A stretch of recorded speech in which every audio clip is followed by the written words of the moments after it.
नमस्कार, खबर उत्तराखंड में आप सभी का स्वागत है। मैं हूं आपके साथ ऋचा सिंह। ब्रिटिश शुरुआत करेंगे पर उससे पहले एक नजर सुर्खियों पर। सचिवालय में सीएम योगी ने कैबिनेट की बैठक को किया संबोधित। कैबिनेट मंत्री सहित अधिकारी रहे मौजूद। स्वतंत्रता दिवस 2020 को लेकर तैयारी। ग्रीष्मकालीन पर राजधानी को तवज्जो। सीएम और विधानसभा अध्यक्ष भराड़ी सेंट में फहराएंगे ध्वजा। ओली की वादियां पर्यटकों में लग रही वीरान। लॉकडाउन से भारी आर्थिक नुकसान, पर्यटन पर पड़ी कोरोना की मार। रुद्रप्रयाग गौरीकुंड हाईवे पर मंदाकिनी नदी में गिरी कार, 2 की मौत, 1 घायल और 1 लापता। प्रदेश में सड़कों पर भूस्खलन की मार जारी। बारिश और भूस्खलन से जनजीवन अस्त व्यस्त।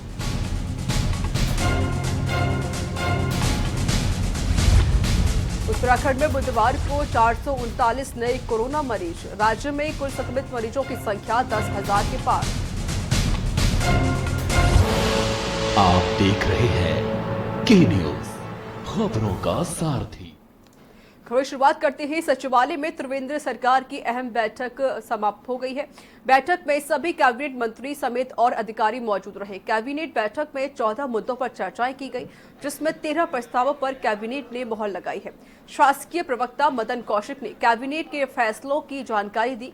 इसमें खासकर जमरानी बांध परियोजना में पीआईयू गठन को अनुमति दी गई है और इसके साथ ही चतुर्थ विधानसभा सत्र को 23 से 25 सितंबर तक कराने का मोहर लगाई गई है और साथ ही उच्च न्यायालय के सेवानिवृत्त जो के सेवक भत्ता एवं मिनिस्ट्रियल भत्तों में वृद्धि की गई है।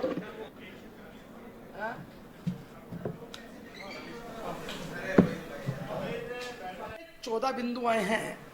एक को हमने अगले कैबिनेट के लिए रखा है, 13 पर निर्णय लिया गया है। इसमें प्रमुख रूप से जो नैनीताल हाईकोर्ट के पूर्व न्यायाधीश और न्यायाधीश हैं, उनकी जो मिनिस्ट्रियल एवं सेवक भत्ते उसमें बढ़ोतरी के संबंध में था। एक जो हमारा हेमवती नंदन बहुगुणा चिकित्सा विश्वविद्यालय है, उसके कुलपति के कार्यकाल 65 से 70 वर्ष और वर्तमान कुलपति पर लागू होने के संबंध में था। जिला जज न्यायालय परिसर पौड़ी के बैठक कक्ष में न्यायाधीश जिला जज पौड़ी श्री सिकंदर कुमार त्यागी की अध्यक्षता में जनपद के समस्त न्यायालयों में ई लोक अदालत का आयोजन के सफल संपादन हेतु वीडियो कॉन्फ्रेंसिंग के माध्यम से समीक्षा बैठक की गई, जिसमें उन्होंने कहा कि हर तबके को न्याय मिले, इसके लिए अधिक से अधिक ई लोक अदालत की जानकारी जनमानस को होनी चाहिए। इस हेतु उन्होंने बृहद स्तर पर प्रचार प्रसार करने को कहा है। पीड़ित व्यक्ति को न्याय मिले तभी उद्देश्य सफल होगा। वहीं मुख्य न्यायाधीश मजिस्ट्रेट पौड़ी श्री रवि शुक्ला ने वीडियो कॉन्फ्रेंसिंग के माध्यम से प्रथम प्री बैठक में जनपद के अन्य न्यायालयों की क्रमवार ई लोक अदालत हेतु दर्ज मामलों की विस्तार पूर्वक जानकारी दी तथा संबंधित पक्षकारों एवं उनके अधिवक्ताओं को राजीनामे के आधार पर मामले को निस्तारित करते हुए ई लोक अदालत को सफल बनाने में प्रोत्साहित किया गया।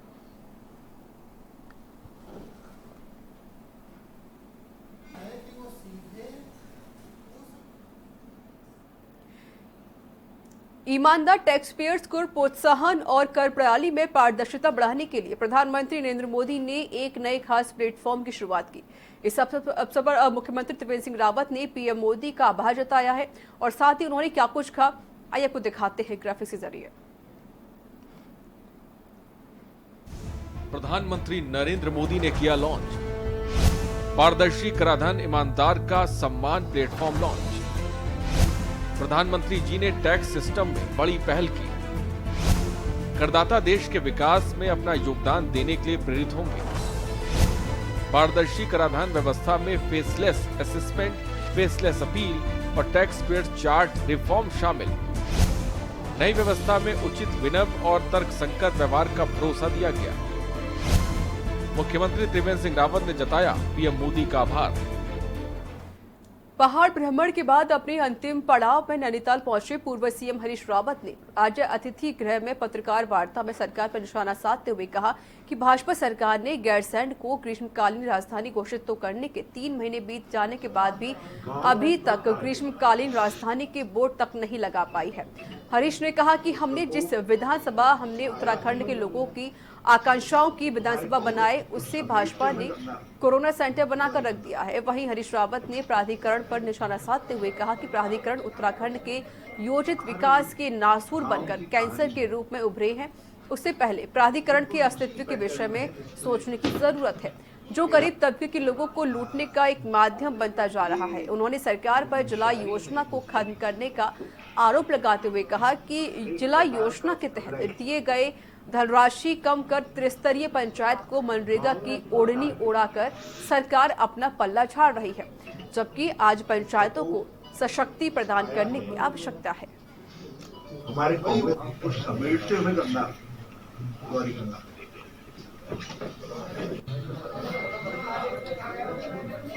हर गांव की कहानी है, बिल्कुल उसी पैटर्न में है जिसमें फ्लैग होइस्ट करने जा रहे हैं।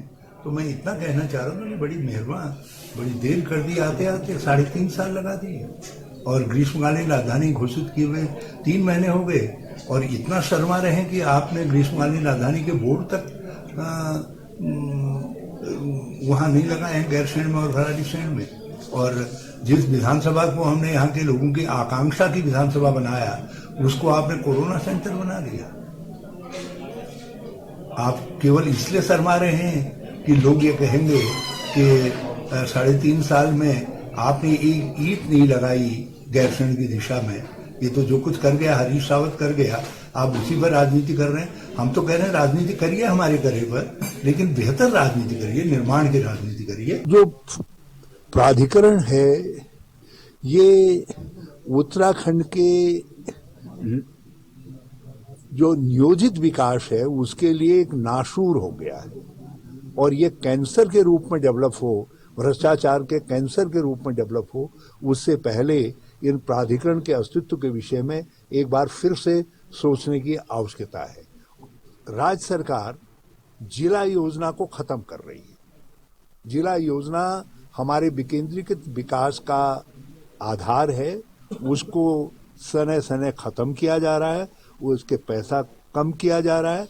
स्तरीय पंचायत को केवल मनरेगा की ओढ़नी उड़ा करके ये मान लिया जा रहा है कि पंचायतों का दायित्व पूरा हो जा रहा है या पंचायतें अपनी दायित्व को पूरा कर पा रही हैं, जबकि समय की आवश्यकता है कि पंचायतों को ताकत दी जाए, शक्ति दी जाए। नरेंद्र नगर विधानसभा की दोगी पट्टी के नीर गांव में बादल फटने से 2 मकान समेत 2 हो गए हैं। गनीमत रही कि जान माल का नुकसान नहीं हुआ है। हालांकि अधिकांश खेतों की फसल पानी की चपेट में आकर नष्ट हो गई है।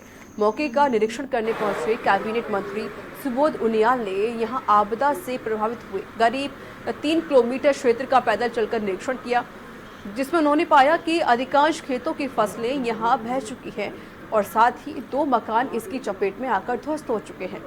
इस पर कैबिनेट मंत्री ने उप जिलाधिकारी और तहसीलदार को नीर गांव में आपदा से हुए नुकसान का आकलन करके शीघ्र रिपोर्ट सौंपने के लिए कहा है।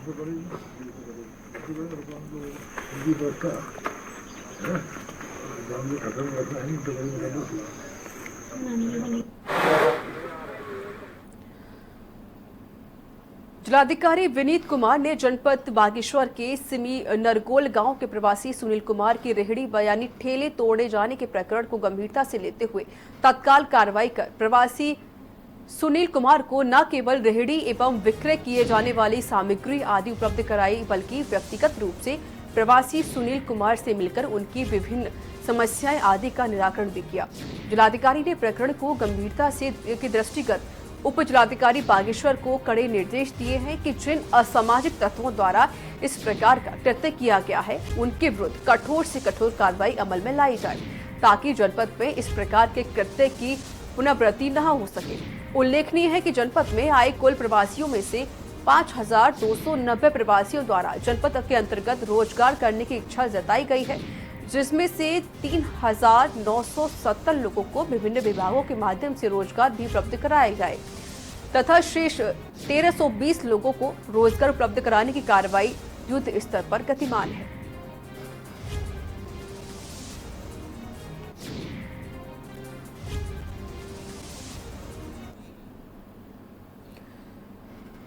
और यहाँ वक्त एक छोटे से ब्रेक का है। ब्रेक के बाद जल्द हाजिर होंगे।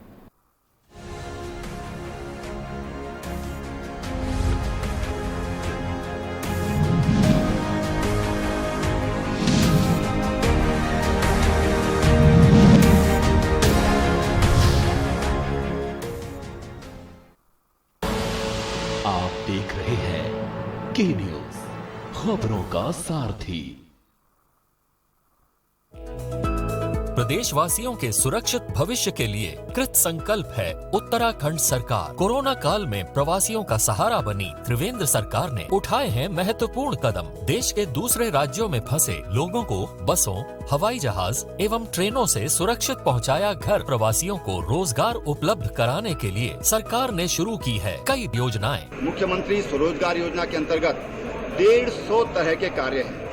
कोई भी काम ऐसा नहीं है कि जो उससे कवर नहीं हो सकता है। हम ये चाहते हैं कि राज्य का कोई भी नौजवान, कोई भी युवक, कोई भी युवती अगर कोई काम करना चाहते हैं तो वो काम करें। स्किल मैपिंग के जरिए लोगों को घर पर ही मिल रहा है रोजगार। मनरेगा बन रहा है लोगों की आर्थिकी का जरिया। घर लौटे प्रवासियों को रोजी रोटी की दिक्कत न हो, त्रिवेंद्र सरकार ने राशन मुहैया कराया। हाल ही में शुरू की गई योजनाओं का दिखने लगा है धरातल पर असर। जब अपने घर में मिल रहा है रोजगार तो फिर क्यों जाएं बाहर।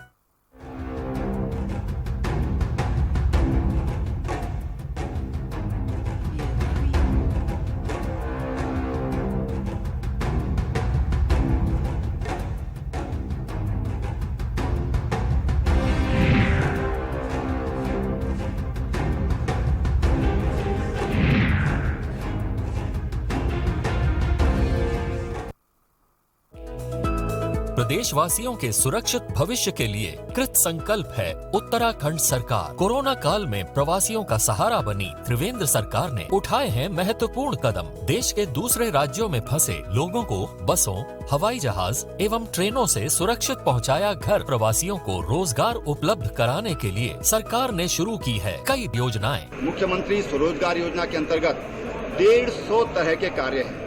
कोई भी काम ऐसा नहीं है कि जो उससे कवर नहीं हो सकता है। हम ये चाहते हैं कि राज्य का कोई भी नौजवान, कोई भी युवक, कोई भी युवती अगर कोई काम करना चाहते हैं तो वो काम करें। स्किल मैपिंग के जरिए लोगों को घर पर ही मिल रहा है रोजगार। मनरेगा बन रहा है लोगों की आर्थिकी का जरिया। घर लौटे प्रवासियों को रोजी रोटी की दिक्कत न हो, त्रिवेंद्र सरकार ने राशन मुहैया कराया। हाल ही में शुरू की गई योजनाओं का दिखने लगा है धरातल पर असर। जब अपने घर में मिल रहा है रोजगार तो फिर क्यों जाएं बाहर। आप देख रहे हैं के न्यूज, खबरों का सारथी।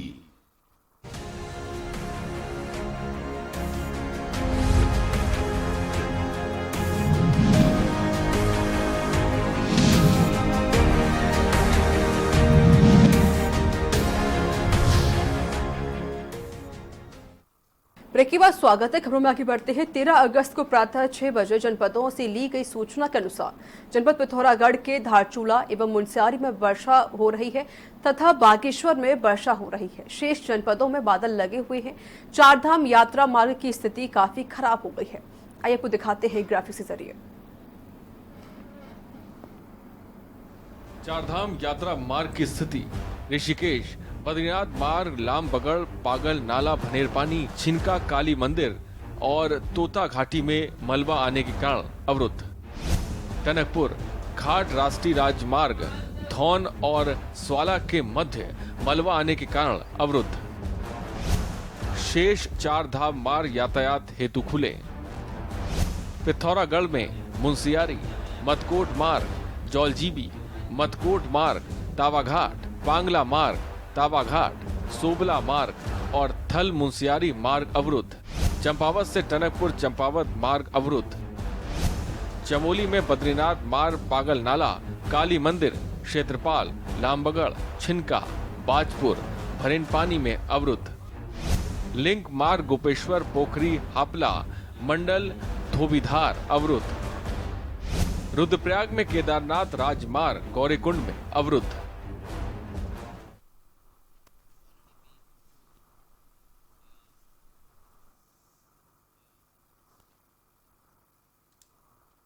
जनपद में कल हुई बारिश से जनजीवन अस्त व्यस्त हुआ है।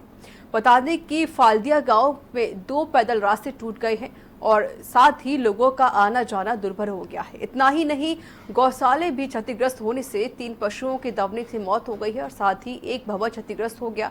जनपद में गांव को जोड़ने वाली कुछ मार्ग बंद हो गए हैं। साथ ही प्रशासन हर संभव प्रयास कर रहा है।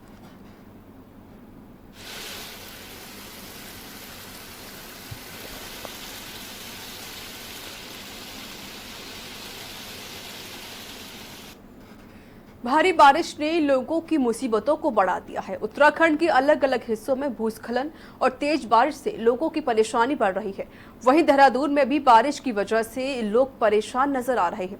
ये रिपोर्ट देखिए।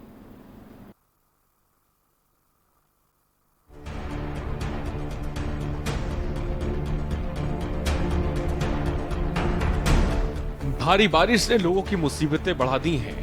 उत्तराखंड के अलग अलग हिस्सों में भूस्खलन और तेज बारिश से लोगों की परेशानी बढ़ रही है। वहीं देहरादून में भी भारी बारिश की वजह से लोग परेशानी में आ गए हैं। ये तस्वीरें देहरादून के रिसपना नदी की है, जहां पर तेज बारिश होने से रिसपना नदी का जलस्तर अचानक बढ़ गया है, जिससे नदी के किनारे रह रहे लोग दहशत में हैं, क्योंकि रिसपना नदी के जलस्तर बढ़ जाने से मकानों के पीछे का पुश्ता ढहने लगा है। इससे लोगों के घर गिरने का संकट खड़ा हो गया है।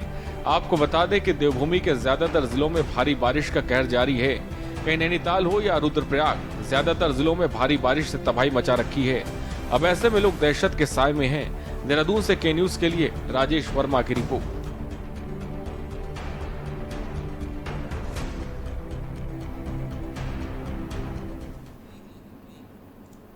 और यहाँ पर एक छोटे से ब्रेक का है। ब्रेक के बाद जल्द हाजिर होंगे।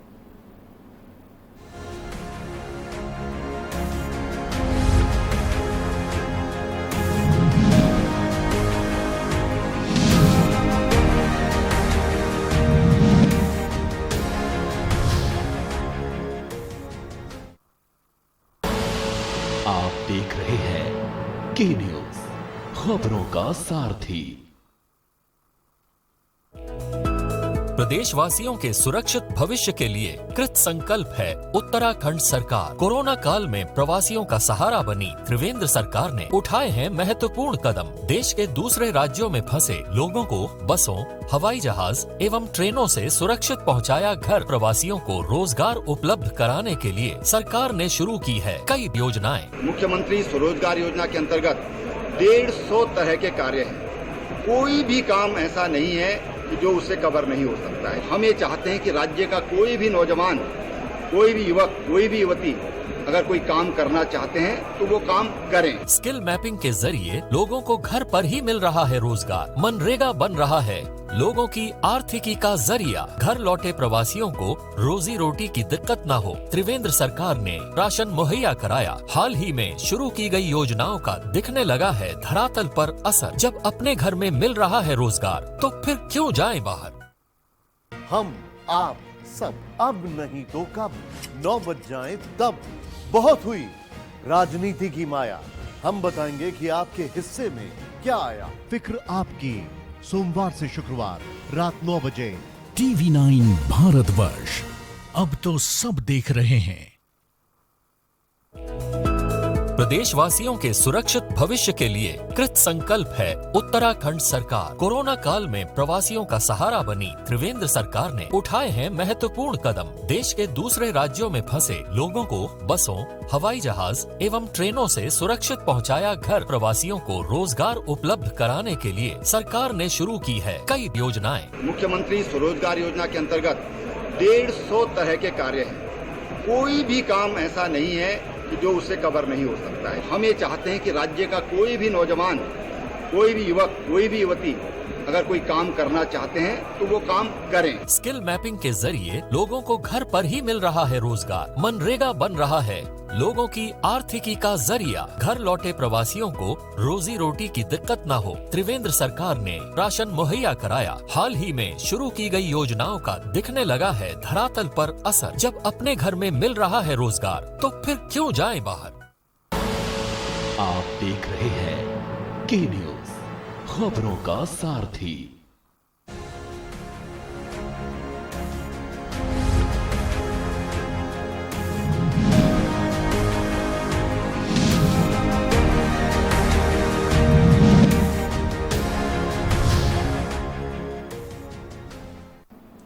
ब्रेक के बाद स्वागत है। खबरों में आगे बढ़ते हैं। नैनीताल जिले दूरस्थ क्षेत्रों में लोगों की मुश्किलें कम होने का नाम नहीं ले रही हैं। बरसात में बेताल घाट की तहसील में उफनती कोसी नदी को पार करके रोजमर्रा की जरूरतों को पूरा करने के लिए स्थानीय लोग जान जोखिम में डालते हुए नजर आते हैं। ये रिपोर्ट देखिए।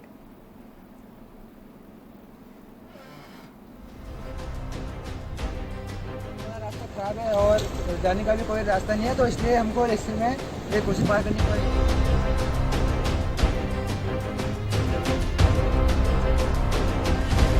उत्तराखंड में 2 दिन से रुक रुक कर हो रही मूसलाधार बारिश ने राज्य में जनजीवन अस्त व्यस्त कर दिया है। चमोली जिले में कार पर बोल्डर गिरने से पोखरी नगर पंचायत के अधिशासी अधिकारी की मौत हो गई, जबकि टिहरी के नैनबाग में आकाशीय बिजली की चपेट में आने से ग्रामीण की मौत हो गई। बारिश से हुए भूस्खलन के कारण राज्य की 175 सड़कें बंद हो गई हैं। वहीं नैनीताल जिले के दूरस्थ क्षेत्रों में लोगों की मुश्किलें कम होने का नाम नहीं ले रही हैं। बरसात में बेताल घाट के तहसील में उफनाती कोसी नदी को पार कर रोजमर्रा की जरूरतों को पूरा करने के लिए स्थानीय लोगों को जान जोखिम में डालनी पड़ रही है। और जैसे आप देख रहे हैं कि पीछे कितनी कोसी आई हुई है, ठीक है। पिछले काफी वर्षों से हम ऐसे ही इसी रिस्क के अपने नदी पार करते हैं, छोटे छोटे बच्चों को स्कूल पहुँचाते हैं और बड़ी मुश्किल से गए। गवर्नमेंट ने कई बार पुल बनाने के लिए यहाँ पर कह चुका है, कई बार उसका शिलान्यास भी हो चुका है, लेकिन अभी तक कोई काम यहाँ पर नहीं हुआ। फिलहाल हम अपने ही इसी रिस्क पर अपनी जान को जोखिम में डालकर नदी पार करते आ रहे हैं और मेरा गवर्नमेंट से ये निवेदन है कि जल्द से जल्द यहाँ पर पुल का निर्माण हो।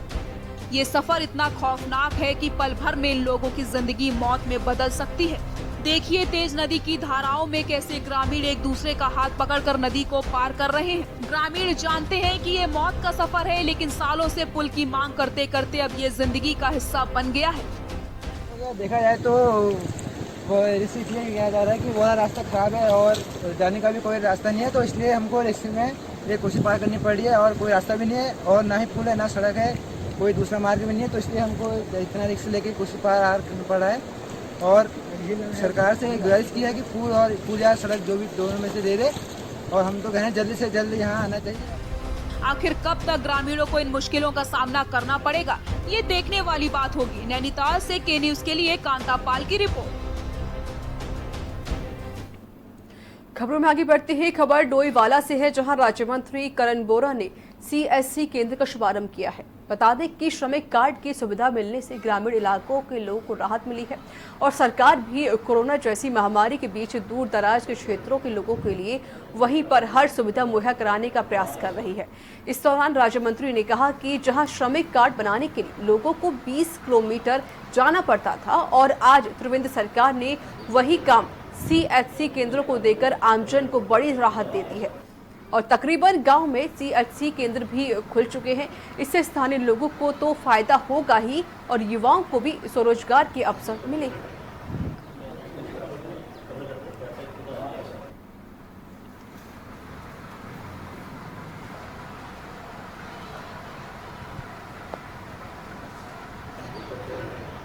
सरकार ने इस काम को करके आम जनता को उनके घर पर ये सुविधा दी है और जगह जगह CSC सेंटर खोल करके उनके आम जन भावनाओं को समझते हुए ये सुविधा प्रदान की है।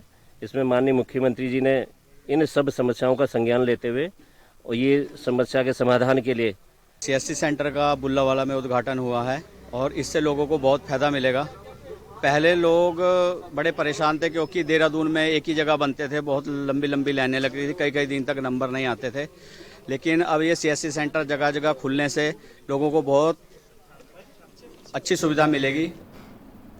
प्रयागराज की केदार घाटी में बारिश और भूस्खलन तांडव मचा रखा है। बरसाती गदेरे में बहुत भारी भरकम बोल्डर कैमरे में कैद हुए हैं। गदेरे में बह रहे बोल्डर इतने बड़े हैं कि द्वितीय केदार के रूप में विश्व विख्यात मद महेश्वर धाम को जोड़ने वाली ऊखीमठ रांची मोटरमार्ग का एक बड़ा हिस्सा भी अपने साथ बहा कर ले गया। ये रिपोर्ट देखिए।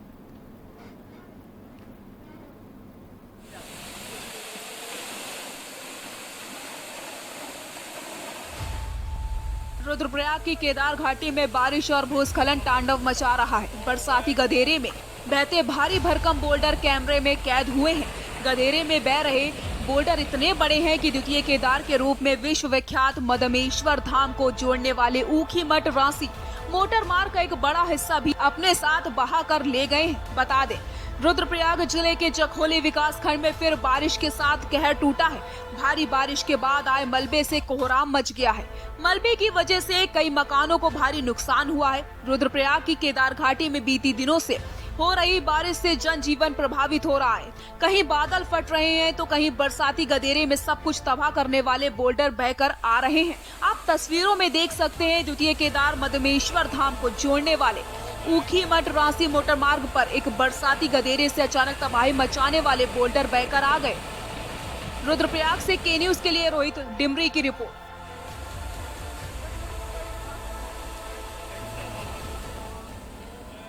तो इसी के साथ उत्तराखंड के बुलेटिन में इतना ही। नमस्कार।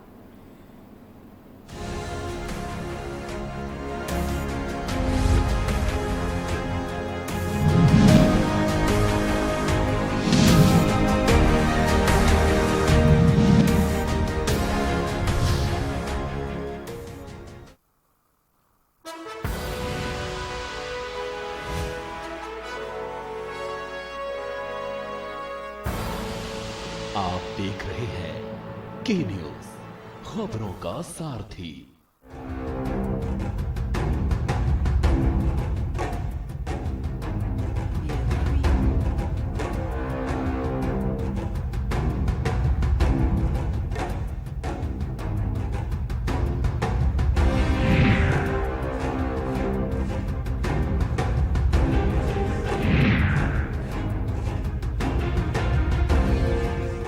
बड़े बड़ों को पीछे छोड़ा, TV9 भारतवर्ष ने रिकॉर्ड तोड़ा। देश का number 2 news channel TV9 Bharatvarsh का परचम बुलंद। TV9 भारतवर्ष, बिना शोर शिखर की ओर। TV9 भारतवर्ष, अब तो सब देख रहे हैं। GGS Education Group launches 20% discount on academic fee of courses MBA, BBA, BCA, BFSI and GM, D Pharma, B Pharma. Offers best infrastructure, best transport facility, best academic service and best placement service. Register today to avail 20% discount. Call 9971 496 497 or visit the campus Kanpur Lucknow highway near Unnao. GGS Education Group। खुदी को आजमाया है तो ये अंदाज आया है, खुदी को आजमाया है तो ये अंदाज आया है। तुम में भी मैं हूं, शुद्ध प्लस पान मसाला। कोरोना संकट काल में के न्यूज इंडिया की देशवासियों से अपील है कि हम जाति धर्म को भूलकर कोरोना को हराने में एक साथ खड़े हों। जरूरतमंदों की मदद करें। कोरोना के खिलाफ जंग में हम अपना योगदान दें। हम सब मिलकर लड़ेंगे और मिलकर जीतेंगे। मिलेगा हर समस्या का समाधान। विवाह में बाधा, जीवन में वास्तु शास्त्र का प्रभाव, शिक्षा में ग्रह नक्षत्रों का प्रभाव, कारोबार में आने वाली हर बाधा का, जिंदगी में ग्रह नक्षत्रों का प्रभाव, नौकरी में बाधा। देखिए हर समस्या का समाधान live with Acharya Lankesh.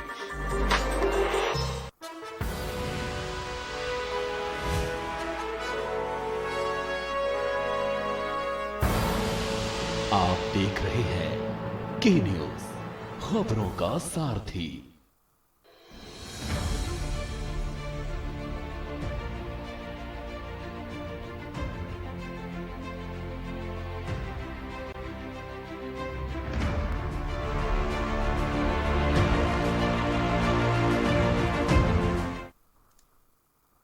Bulletin में आप सभी का स्वागत है। मैं हूं आपके साथ रिचा सिंह। बुलेटिन शुरुआत करेंगे पर उससे पहले एक नजर सुर्खियों पर।